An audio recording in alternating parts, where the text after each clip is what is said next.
Entonces se producen muchas sustancias. Estamos en inflamación aguda, vamos a hablar de neutrófilos, estamos en inflamación crónica, vamos a hablar de macrófagos, ¿no es cierto? Entonces, en ese afán de querer degradar, eliminar, van a haber sustancias, así como las enzimas lisosómicas, la liberación de los eros, todo eso van a permitir la destrucción tanto del microorganismo, pero también del tejido donde se está realizando el proceso inflamatorio.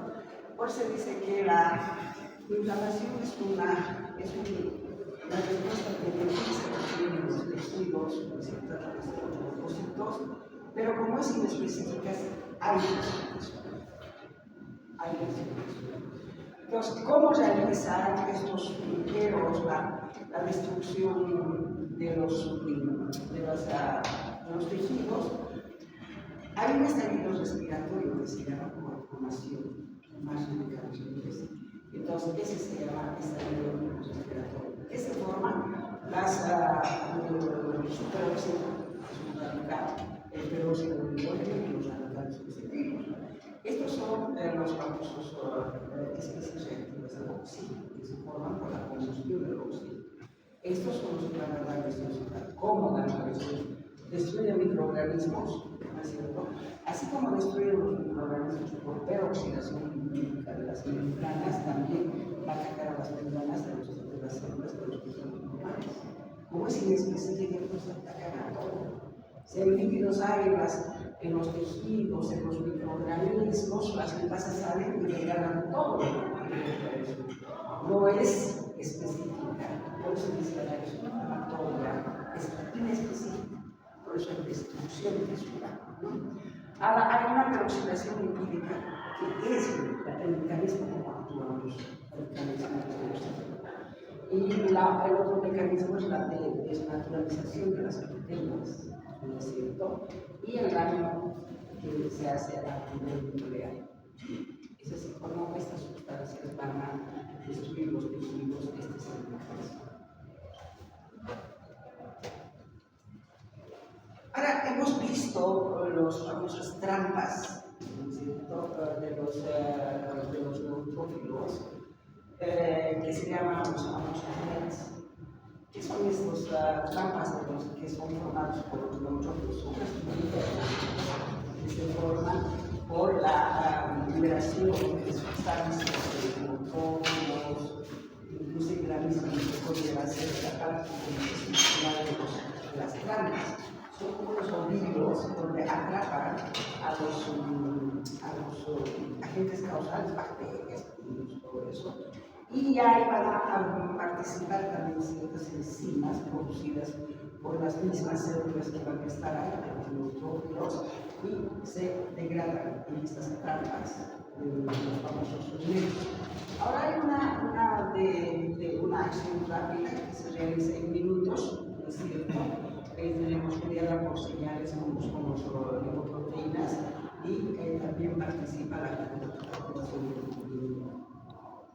¿Cuál es el rol de la inflamación? Estas trampas, estos NETs, tienen una función protectora.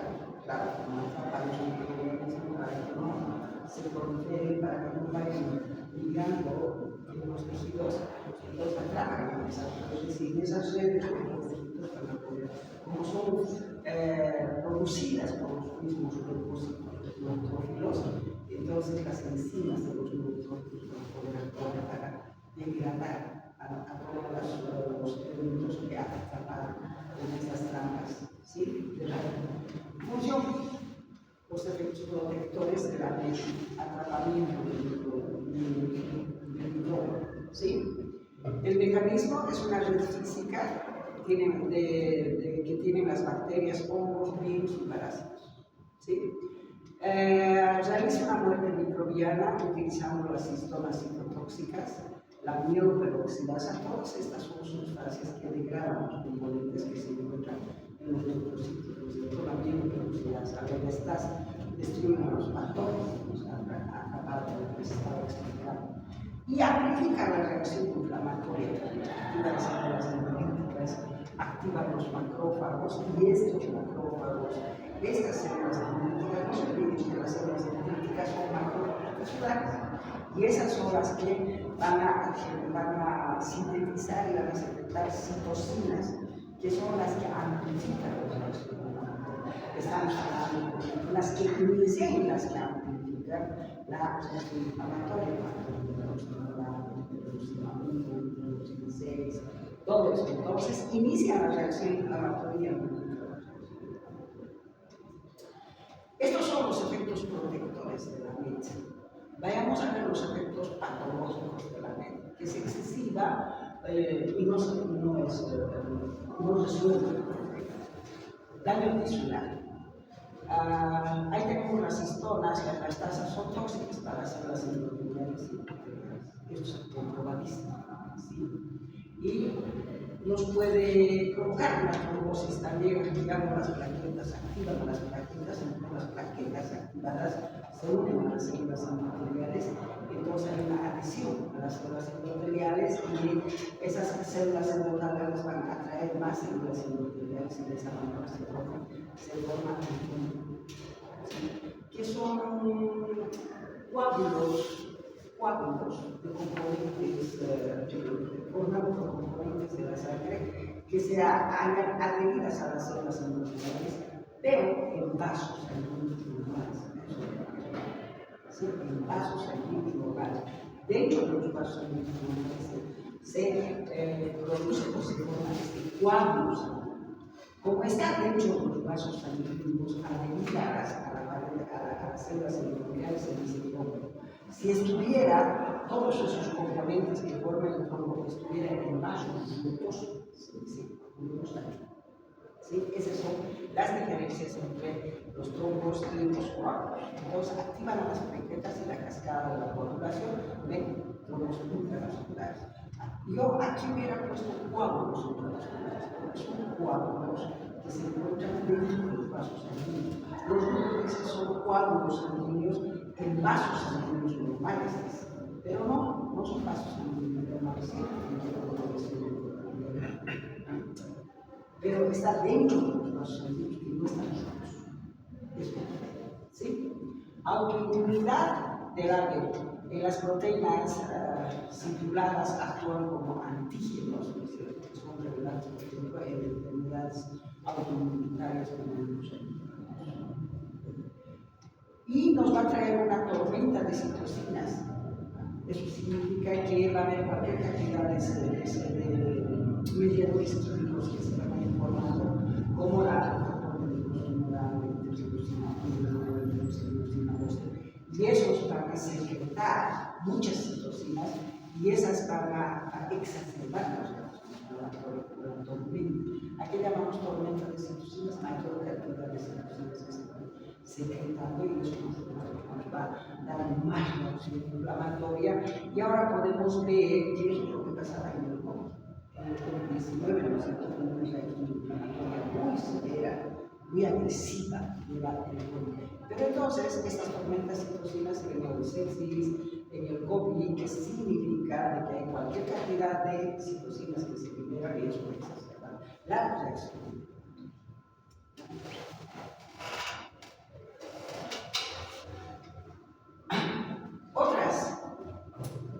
Otras sustancias, no solamente los de van a participar en la destrucción de los tejidos cuando se está realizando la reacción inflamatoria. También las enzimas lisosómicas y otras proteínas lisosómicas de los neutrófilos, si estamos en reacción inflamatoria aguda, tendríamos que hablar de los neutrófilos. Y si estamos en reacción inflamatoria crónica, hablaríamos de los monocitos, que son las células macrófagos de la sangre, que cuando abandonan los vasos sanguíneos se convierten en macrófagos de tejido leucocitario. Siempre estamos hablando de dos tipos de macrófagos. Los macrófagos tisulares, que son los centinelas, los que inician la reacción inflamatoria, y los macrófagos de tejido leucocitario, que son los que salen de los vasos sanguíneos y van a ir al lugar del agente causal cuando se está realizando la infección o cualquier tejido necrótico, y esos van a activar como tubo, los macrófagos, ¿cierto? Van a dar, qué sé yo, ya no van a secretar neutrófilos, sino secretarán otro tipo de sustancias como los linfocitos. ¿Sí? Entonces ahí está, contienen granos lisosómicos, todos los monocitos de origen leucocitario y los macrófagos de origen leucocitario y los macrófagos tisulares tienen granos lisosómicos. ¿Sí? Entonces contribuye a la muerte del organismo y la liberación de enzimas lisosómicas al exterior. Siempre les hablamos sobre la fagocitación cuando están fagocitando. Hemos visto también algunas diapositivas, algunas figuras donde está fagocitando, haciendo los efectos y está liberando escasa cantidad de enzimas, pero esa es la fagocitación que se produce cuando está fagocitando. Hay una regurgitación de enzimas, y como las enzimas no son específicas, entonces destruyen todo a su paso. Por supuesto que al agente causal también. Ahora, estos neutrófilos, estos monocitos, miren, hablan del monocito. No está hablando del macrófago, está hablando del macrófago, que se encuentra en sangre, monocito. Todos tienen gránulos menores específicos y los gránulos mayores que son los azulófilos primarios. ¿Cuáles son estos gránulos menores? Está la colagenasa, la gelatinasa, la lactoferrina activa, el plastinógeno, la histamina, las proteínas alcalinas, todas las sustancias que participan en la degradación de todos los componentes de la agente causal y de los vecinos.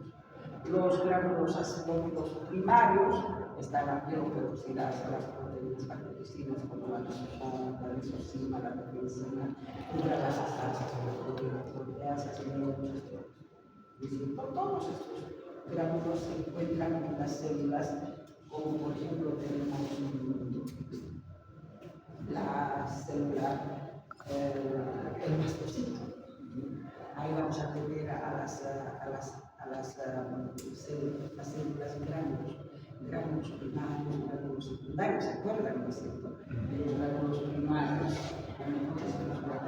los gránulos primarios, los azulófilos y los gránulos primarios. ¿Sí?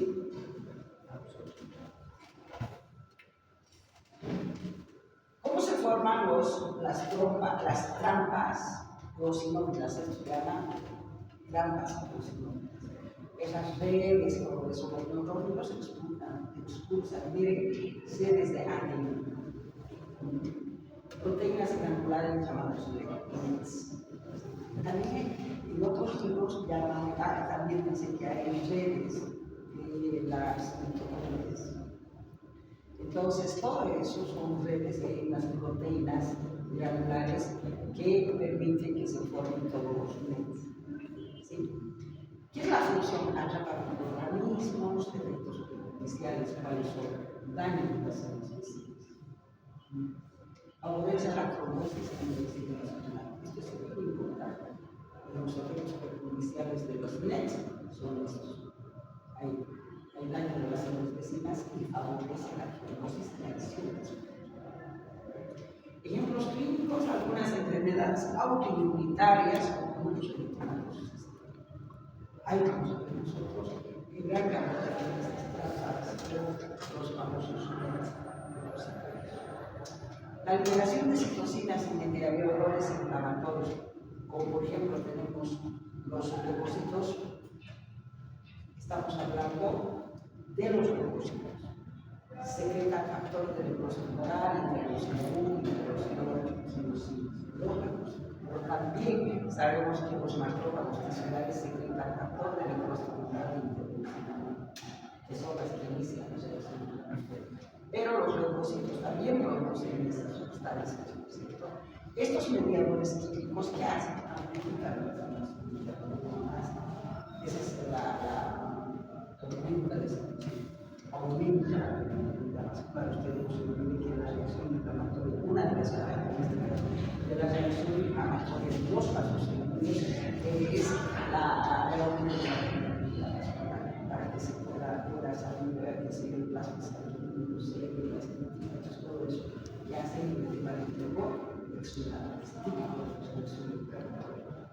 Hay reclutamiento de linfocitos para que puedan resucitar el canal neuronal. Cuando la respuesta excesiva puede provocar daño tisular importante. Ejemplos clínicos de sepsis y sepsis.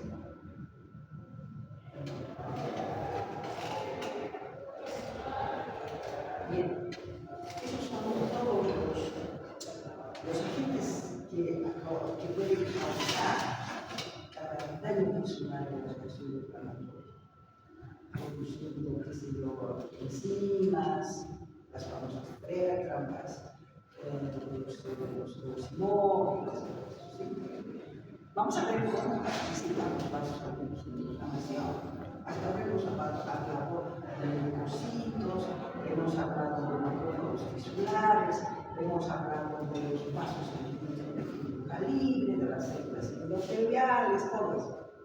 Y nos hemos olvidado de los ganglios linfáticos. ¿Participan los ganglios linfáticos en la expresión inflamatoria? Sí, participan los ganglios. Por eso tenemos que decir que cuando hay una reacción inflamatoria hay adenopatías. Entonces, tiene que participar todo el sistema linfático en la reacción inflamatoria. ¿Cómo participan los vasos linfáticos en una inflamación especialmente aguda? En la inflamación aguda, fundamentalmente, normalmente los ganglios linfáticos ayudan a drenar la linfa, los líquidos. Y en la reacción inflamatoria se produce cualquier cantidad de edemas.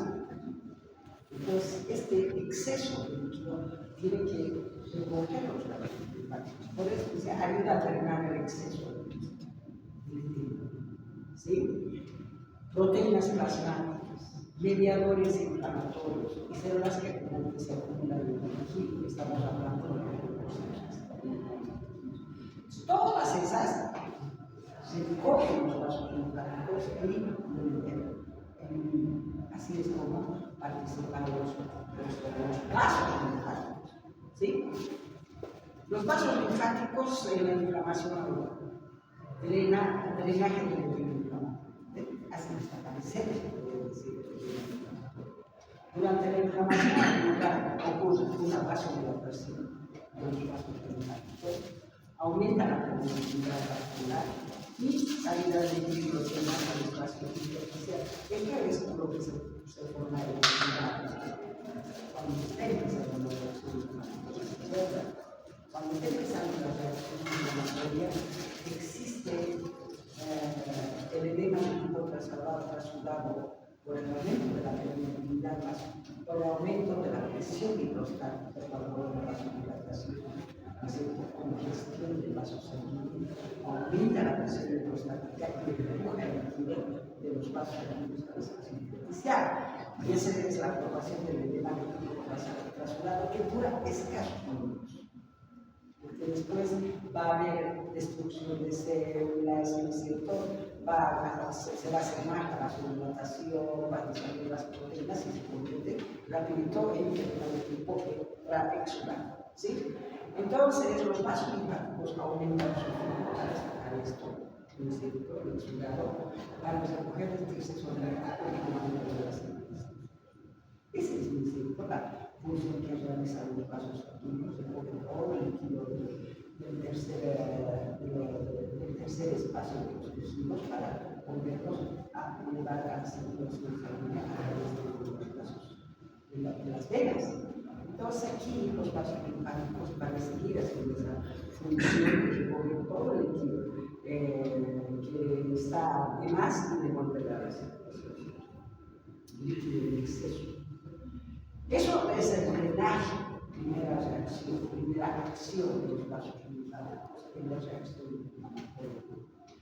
Luego, transporte de antígenos en el organismo. Se supone que es un problema de tipo inflamatorio y el sistema de tipo inflamatorio hay proteínas y antígenos proteínas. Hay microorganismos, restos de microorganismos, restos celulares, todo eso. Entonces, todos esos transportan a los vasos linfáticos. transporta bacterias, virus, antígenos bacterianos y restos orgánicos. Estos bacterianos han llegado hasta que los daños. Miren los vasos que llevan a los campos linfáticos, por eso es que hay adenopatías en los vasos regionales donde se inicia la respuesta inmunitaria adaptativa. Hay dos tipos de respuesta inmunitaria. La respuesta inmunitaria innata, puede ser una respuesta inmunitaria adaptativa, que con el tiempo vamos a eliminar esa respuesta inmunitaria. ¿Sí? Aquí estamos hablando de una respuesta inmunitaria adaptativa, porque la reacción inflamatoria aguda es parte de la respuesta inmunitaria. ¿Sí?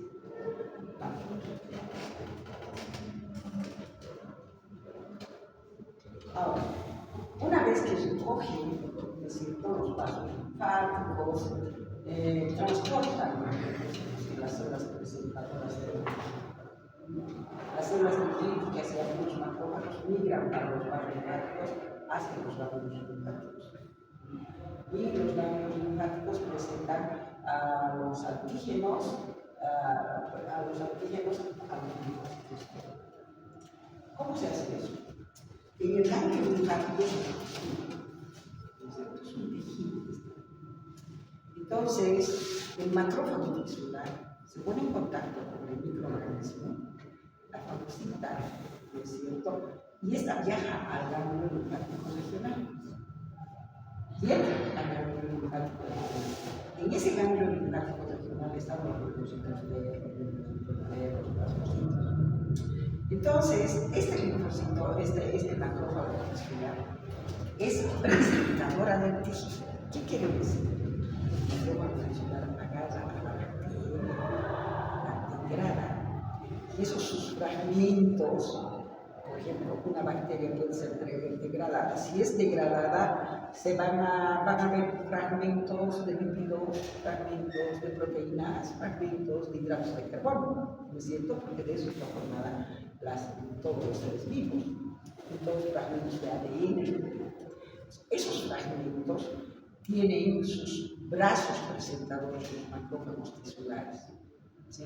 Los brazos presentadores, entonces van a agarrar y van a ir a presentar a los linfocitos.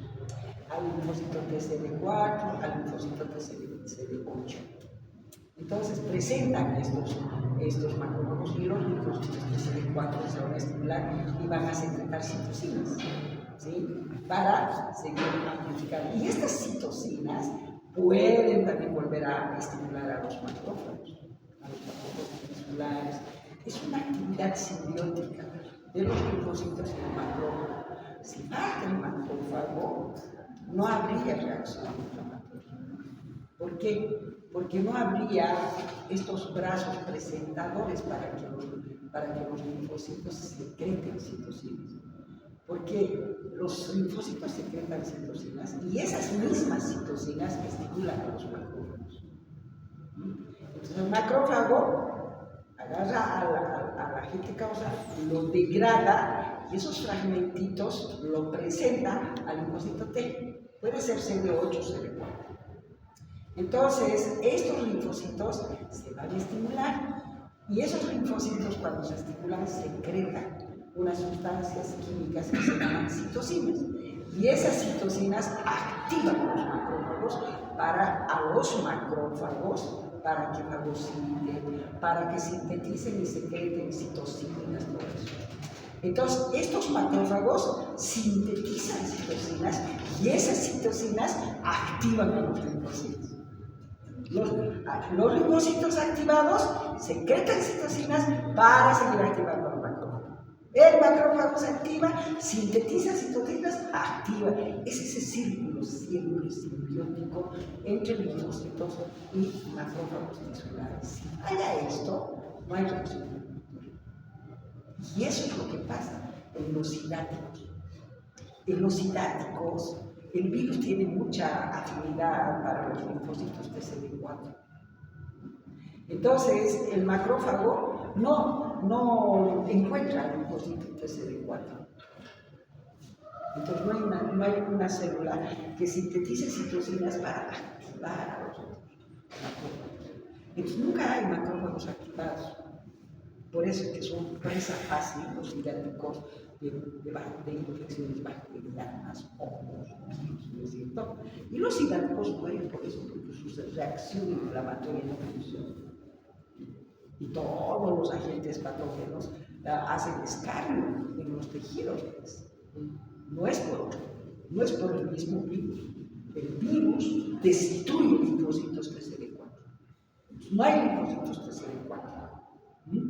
Si no hay linfocitos TCD4, no se activan los macrófagos, que son los que sintetizan citocinas, los fagocitas, los colestinos, los inhibitan los agentes causales. Sí, eso es lo que se explica acá cuando estamos hablando de la presentación. Pues, presentan los antígenos a los linfocitos T, ¿no es cierto? Activan la respuesta inmunitaria específica. 4. Nos va a dar una linfangitis. Hay una inflamación de los vasos linfáticos. Esta linfangitis contiene otros linfadenitis. La linfangitis es la inflamación de los glúteos. ¿Sí? Aquí cuando los microorganismos invaden los vasos linfáticos, se produce linfangitis, una inflamación de los glúteos, de los vasos. Características: vasos linfáticos se ven dilatados, hay una infiltración de neutrófilos, y cuando hay una inflamación de los vasos linfáticos, aparecen como unas rayas. ¿No es cierto? Entonces, aparecen lenas rojas dolorosas en la piel siguiendo el trayecto de los vasos.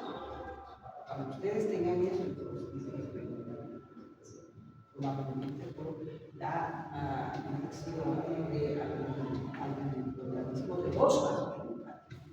Ejemplos clínicos: una infección cutánea por estreptococo puede extenderse por los vasos linfáticos y producir estrías rojas que avanzan hacia los ganglios regionales. ¿Sí? Eso es importante. Estrías rojas que siguen la evolución de los vasos linfáticos hasta llegar a los ganglios regionales. Linfadenitis. Esta linfadenitis llega el microorganismo, el antígeno, al ganglio linfático, inflamando, y eso se llama linfadenitis, que es la inflamación ganglionar. Allá, ¿qué vamos a tener en un ganglio inflamado? Macroscópicamente el ganglio va a estar aumentado o inflamado, es decir, adenopatías, aquí hay adenopatías. ¿Por qué?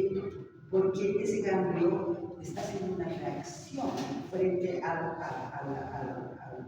los fragmentos del patógeno que hay en el ganglio. Entonces, por eso aumenta el tamaño, porque se estimula frente a estos agentes causales de la reacción inflamatoria, y al estimularse tenemos folículos linfoideos dentro de los ganglios. Hay folículos linfoideos. Y cuando nosotros decimos que estos folículos linfoideos están reactivos, cuando vemos los centros germinativos muy grandes, entonces los centros germinativos se hacen grandes. ¿Por qué? Porque ahí se está proliferando, qué sé yo, más macrófagos, más linfocitos, más blastocitos, etc. Y en la parte central del nódulo linfoideo se crece en la parte central del centro germinativo del nódulo linfoideo, y eso permite que el ganglio aumente. ¿Sí? Hiperplasia de las células inmunitarias. ¿Cuáles son las células inmunitarias? Linfocitos, plasmocitos. Ejemplos clínicos: realizan una defensa inmunitaria. Siempre esta es una defensa inmunitaria, entonces es adquirida. Porque hay dos tipos de defensa inmunitaria: la adquirida y la inmunitaria. La inmunitaria es con la que nacemos. La piel, por ejemplo, pertenece a la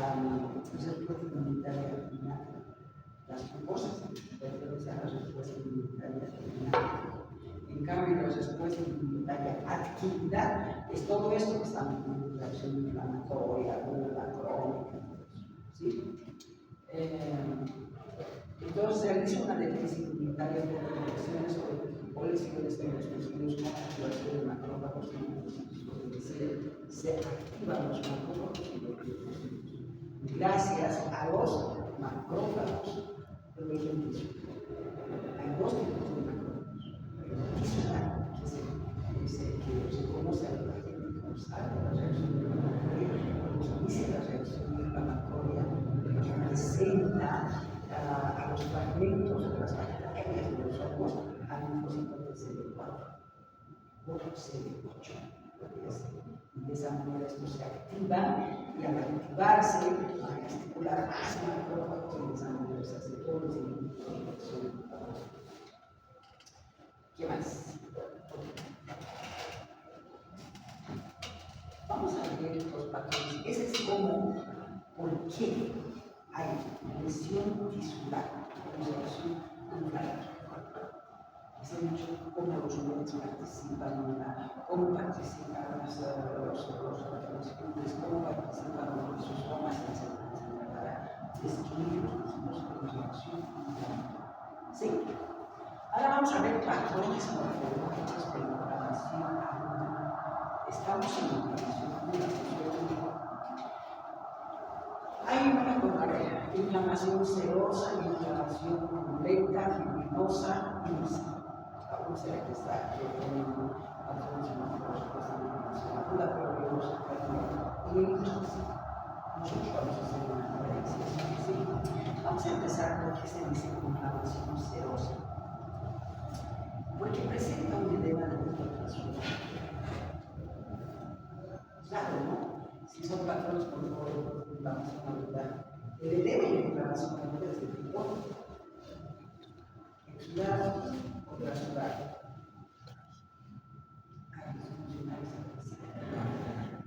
¿Exudado o trasudado?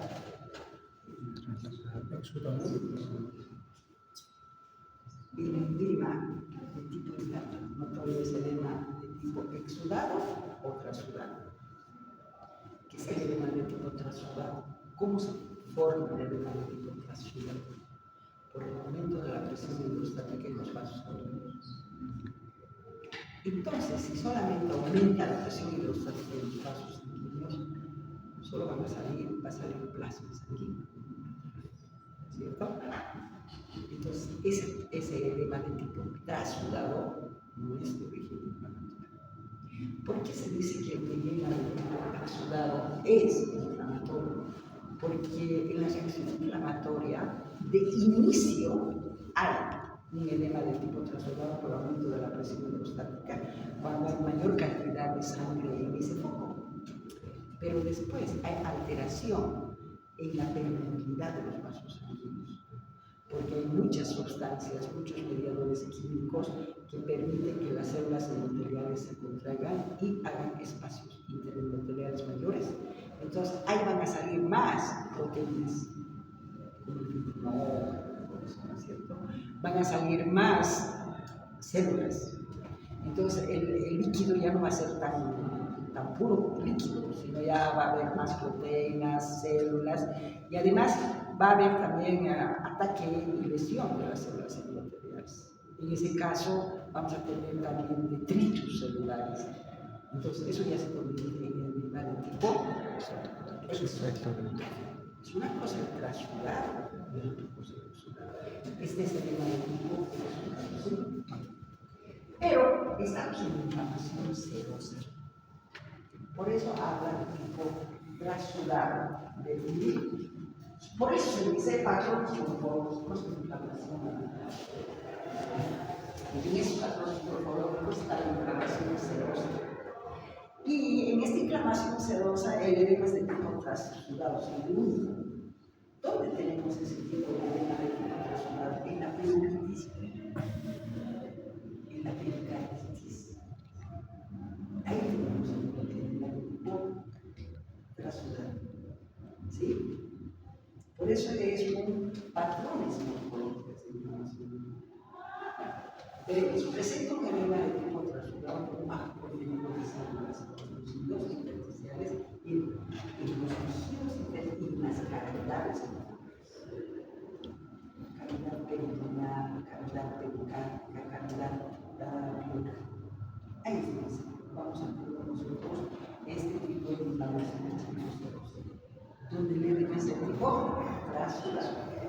trampas que una corrección de la inflamación, pero no.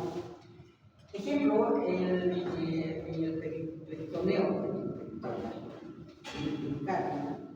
en la cavidad uretral. Este líquido procede del plasma sanguíneo por aumento de la permeabilidad vascular, ¿sí?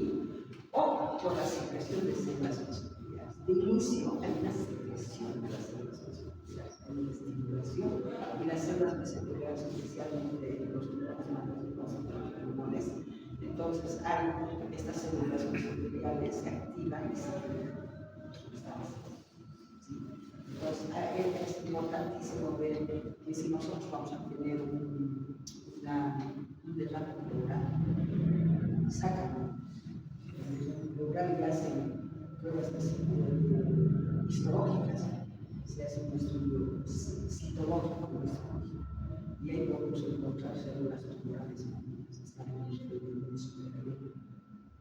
El mesotelioma, por ejemplo, te va a dar un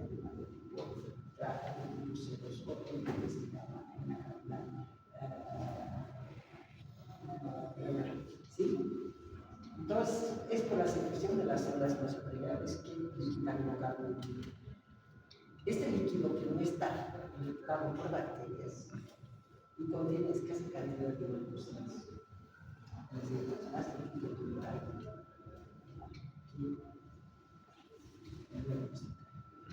El derrame es la acumulación de líquido en las cavidades corporales. Entonces, ejemplo de la inflamación cerebrosa, tenemos los derrames de las cavidades corporales. Muchos médicos manejan esta enfermedad. Las ampollas cutáneas también son un ejemplo de inflamación cerebrosa. Las ampollas cutáneas que se forman en las quemaduras. ¿Qué pasa en las quemaduras? Ustedes saben que está la dermis, ¿no es cierto? Y pegadita está la epidermis. Las ampollas se forman por el desprendimiento de la epidermis de la dermis. Y los vasos sanguíneos se dilatan. Y tenemos, es decir, cuando se queman tenemos vesículas así que se forman. Porque se desprende lo que es de la dermis, y todo ese sector se va acumulando en el tipo vascular. ¿Sí? Entonces, como ejemplo tenemos las ampollas cutáneas que se forman de las quemaduras, las infecciones víricas también, ¿no es cierto? Tenemos el sarampión, tenemos el vesículas. Escuchen, ¿cómo se forman las vesículas?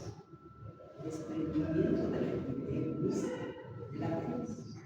Es que la pasa, se desprende, se va depositando en la dermis macular tiene bastante irrigación sanguínea de vasos capilares. Las vesículas, las ampollas. Líquido seroso en dermis dañada o por debajo de ella. Entre la epidermis y la dermis, ahí se acumulan esos líquidos y se llaman vesículas ampolíticas que se forman. Ejemplos clínicos, ampollas por quemadura, las infecciones biliares también nos van a dar este tipo de inflamación cerebrosa. ¿Sí?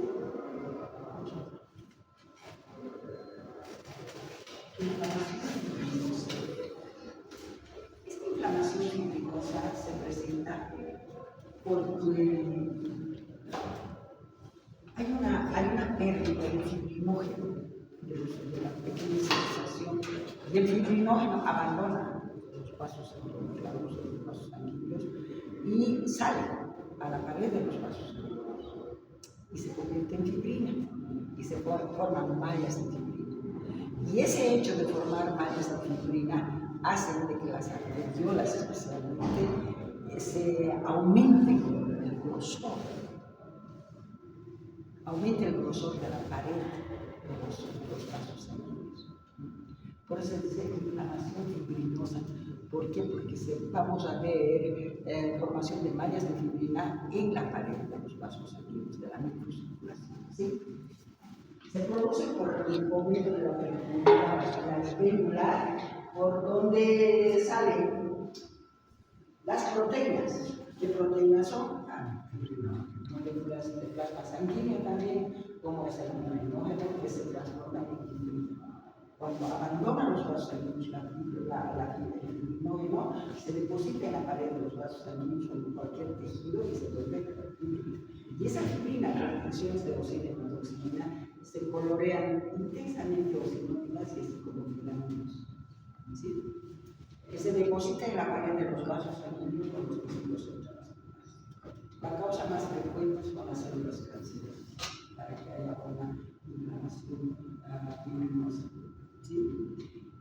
Este tipo de inflamación se presenta en los revestimientos de las cavidades corporales también. Por ejemplo, podemos tener una pleuritis. No es cierto que dicen, no hay mucho espacio, un espacio pleural, es la pleura del pulmón, porque está adherida la pleura al pulmón, dice por la presencia de los males. Igual en la clínica, es una pericarditis. ¿Sí? Entonces, cavidades corporales como las uñas también identificables y microscópicamente la fibrina aparece como una red eosinófila o fibrosa o como un coágulo amorfoso. El exudado fibrinoso puede ser dispuesto por fibrinolysis o erradicado por macrófagos. Los macrófagos fagocitan, degradan el fibrino.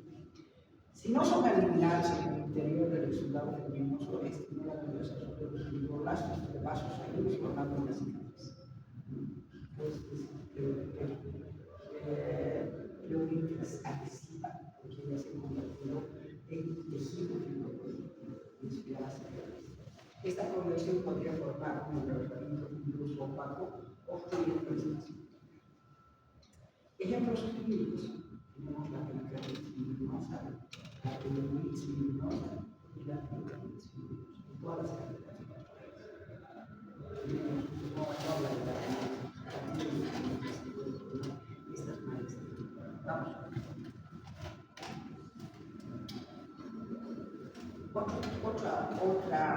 Otro patrón provoca de inflamación aguda es la inflamación pulmonar aguda, que puede formar abscesos en los tejidos, en los órganos internos. Ustedes saben cuál es el concepto de absceso, ¿cierto?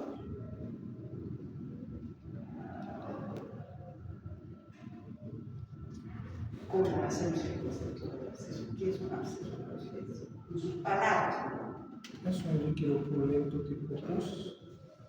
Se dice purulento y es pus. Eso me entiendo, tal vez estoy equivocado. Está bien, es una sustancia líquida, es espesa, no es líquida, es espesa, ¿no es cierto? Formada por, qué sé, por bacterias, por detritus, tejido, todo eso. Pero eso puedo tenerlo aquí. Va a decir, ay, esta gente se está interpretando. Pero eso no es absceso. ¿Qué es un absceso? Sí, es un tejido purulento,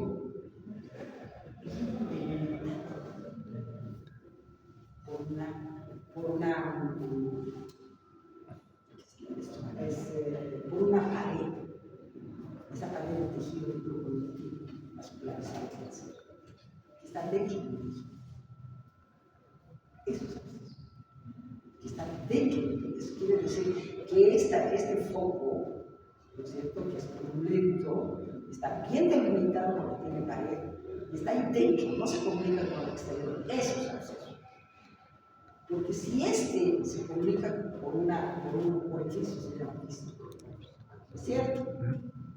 En cambio, el tejido purulento que se encuentra en las superficies, generalmente en las úlceras, no vamos a decir absceso, está directamente comunicado con la parte externa.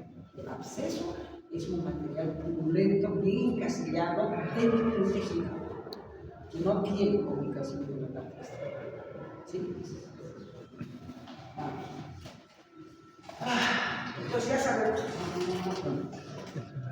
Ya sabemos que es un absceso, ¿sí? Es un material, un elemento que se encuentra dentro del tejido y que está bien encapsulado por tejido conectivo. No tiene conflictos con la parte externa. Se caracteriza por la formación de pus, que es un exudado viscoso formado por el escuchen. La composición de la pus, ¿cómo es? ¿Bien? Es viscoso, formado por neutrófilos, detritos del tejido, es decir, destrucción del tejido, ¿no es cierto? Bacterias y tejido perfecto. Así está formada la pus. Neutrófilos, destrucción de los tejidos, la presencia de bacterias y el tejido. La causa más frecuente son las bacterias que causan necrosis tisular por microinfección. Ya saben que es las características del tejido de la microsis activa, siempre es causada por bacterias y donde participan los linfocitos y los neutrófilos. Los estafilococos son las bacterias que producen más que todo esta sustancia absceso es la acumulación localizada de un tejido inflamatorio violento alojado en un tejido en un espacio bien delimitado, recibe una región central, ¿no es cierto?, que está formada por tejido necrótico, rodeada por un infiltrado de neutrófilos y también tenemos colonias bacterianas. Periféricamente presenta una dilatación vascular, proliferación fibroblástica, que son indicativos de reacción inflamatoria crónica y procesos inflamatorios. Cápsula, tiene una cápsula, y esa cápsula tiene vasos dilatados, congestivos, hay una proliferación fibroblástica, y los fibroblastos ahí están proliferando no para la lumbar, sino para secretar fibras colágenas, que son más responsables para la cicatrización. ¿Sí? Está acompañada de una reacción inflamatoria crónica y procesos operativos en la cápsula. Ejemplos clínicos: tenemos abscesos cutáneos. Estos abscesos cutáneos es cuando esa parte central congruenta tiene una cápsula, está bien encapsulada. Ya puede estar en la piel, pero no está comunicándose esta estructura con la parte superficial. ¿Sí? Apendicitis activa, osteoartritis bacteriana y formación de abscesos. Una cosa sobre los abscesos. ¿Sí? Vamos a ver. Úlcera. La inflamación aguda puede evolucionar. ¿Qué es una úlcera? El libro dice: es una solución de continuidad de las superficies lisas. Cuando dice solución de continuidad, yo a principio cuando estaba en esa solución de continuidad, se supone que esta superficie es continua. Pero la úlcera es escalada, la úlcera es más o menos, esto podría ser una úlcera. Aquí hay todo esto es lisa, pero aquí no, le falta un espacio. Entonces, ¿qué quiere decir solución de continuidad? Que le falta algo en esa superficie. Esta es solución de continuidad. ¿Cierto? No, aquí hay una solución. Entonces, vamos a algunos en prácticos. Es una excavación de la superficie. Así se entiende mejor. ¿Cierto? Es una excavación de las superficies, las úlceras. ¿Sí? ¿Por qué se forman estas excavaciones? Porque si hay un agente causal en las superficies y el tejido reacciona, ¿cierto?, con una reacción inflamatoria. Esa reacción inflamatoria va a tratar de fagocitar, degradar y eliminar al agente causal, pero también hay lesión tisular. Entonces, esa lesión tisular es la que permite la excavación de las superficies. Y todo tejido lesionado se elimina. Entonces, si acá tengo yo tejido necrótico que está produciendo la misma reacción inflamatoria, se elimina, entonces se escapa. Y ahí tenemos, por ejemplo, se puede perforar algunos grupos, como por ejemplo la úlcera péptica del estómago. Esas son las. A ver, ¿qué tenemos aquí? Excavaciones locales de la superficie lisa y por el ángulo de tejido que se forma por esa esfacelación que decimos. ¿Por qué la esfacelación? Porque siempre hay tejido necrótico y ese tejido necrótico tiene que ser eliminado por los neutrones, que son las células que fagocitan y destruyen causal, ¿no es cierto? Entonces también los tejidos necróticos. Entonces, los tejidos necróticos son eliminados por esa esfacelación del tejido. Y se haga en estas superficies inflamables. Se presenta frecuentemente en la mucosa de la boca, en el estómago, como la úlcera péptica, en el intestino y de vías longitudinales. Aquí en la cuestión de las enfermedades inferiores también los ancianos, especialmente en aquellas úlceras diabéticas, ¿no es cierto? Ahí vemos las úlceras diabéticas, pero esa es por falta de soluciones de la línea, ese tejido entra en necrosis isquémica y es tejido necrótico, ¿no es cierto? Entonces, tiene una reacción inflamatoria y trata de eliminar y ese forma más úlceras. Úlcera aguda, miren, esta es úlcera aguda y tiene una base. Esta es una úlcera crónica y tiene una base, que son diferentes. Y la úlcera aguda, por ejemplo, que es esa excavación, ¿no es cierto?, tiene una pared. Y esa pared primero es el tejido necrótico, ¿no es cierto?, porque tiene que ser esfacelado. Después, ¿qué cosa está esfacelando? ¿Qué está botando? La reacción inflamatoria de los leucocitos. Reacción inflamatoria. Siempre que hay reacción inflamatoria, hay procesos separativos. Interesa la tercera capa con el tejido. Vamos a ver.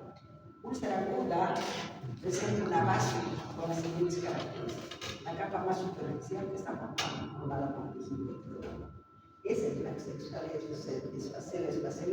y se va haciendo así. La segunda capa más profunda y gruesa presenta reacción inflamatoria, por eso se dice úlcera aguda, porque presenta una reacción inflamatoria. Esta capa es gruesa por la inflamación aguda, porque la inflamación aguda es muy, ¿cómo les diría?, muy aparatosa. Hay vasos sanguíneos dilatados, edema. Por eso esa capa, la reacción inflamatoria aguda es gruesa. ¿Sí? Y la tercera capa más profunda con un índice de separación tisular. Ya les he dicho, empieza la reacción inflamatoria e inmediatamente se instalan los procesos operativos del tejido. ¿Sí? Por eso hay que hacer eso es úlcera crónica. ¿Qué pasa en la úlcera crónica? La base está formada por la primera capa, la más superficial, se presenta protegido, siempre protegido. ¿Sí? La segunda capa profunda presenta una reacción inflamatoria. Vamos a tener que hacer vamos a tener fibrosis intersticial, una reacción inflamatoria. Y la tercera capa formada por acá en las úlceras agudas el tejido preparativo es de tipo reparación por regeneración. Y este tipo de reparación es por fibrosis, porque son patologías que duran mucho. Y ahí se tiene que separar por fibrosis. ¿Sí? Ejemplos clínicos de lo que llamamos úlcera gástrica, úlcera duodenal. Todas tienen estas áreas. O estas áreas. Otra. Esta inflamación aguda es una potencia actual, la cerosa, la fibrosa, la pulmonar, la ulcerativa, la cerosa, la fibrinosa, la fibrinosa, la pulenta, y la úlcera perdida. hay que ser un clarito. Estos cuatro factores son las más clásicas descritas en la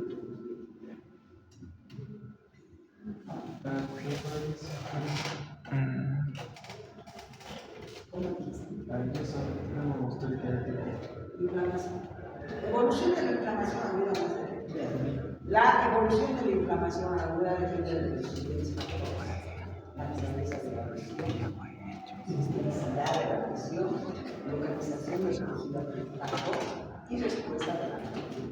Todos los procesos inflamatorios agudos evolucionan de dos formas. Uno se puede resolver con una reacción completa porque no hay muchos. En la reacción inflamatoria aguda no hay mucha función, no se lesiona mucho. En cambio, la crónica se lesiona mucho. ¿Sí? Entonces, se restablece el tejido informal. Esto ocurre cuando la inflamación dura poco tiempo, porque los neutrófilos tienen. ¿Por qué la inflamación aguda dura poco tiempo? Con la vida media de los neutrófilos. 2 días los neutrófilos están en tejidos y después estimulan su muerte celular por apoptosis, entran en apoptosis y se van.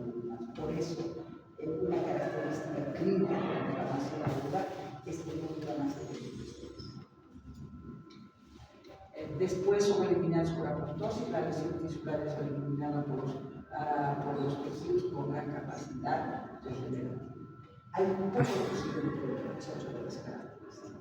Como hay poco tejido necrótico, la regeneración es completa y se cura por regeneración, no se cura por sustitución. En la misma reacción inflamatoria se crean mecanismos de terminación de la inflamación, sustancias como la leucina, que son antiinflamatorias. Entonces, la curación es por regeneración tisular. ¿Cuándo? Porque no es significativa la lesión tisular. Lo mencionamos inflamación crónica. Cuando la gente causa es difícil de ser eliminado, entonces vamos a tener que la inflamación se convierte en inflamación crónica. ¿Cuánto dura más de 2 o 3 días? ¿Qué más? Todavía. Sí. Y ahora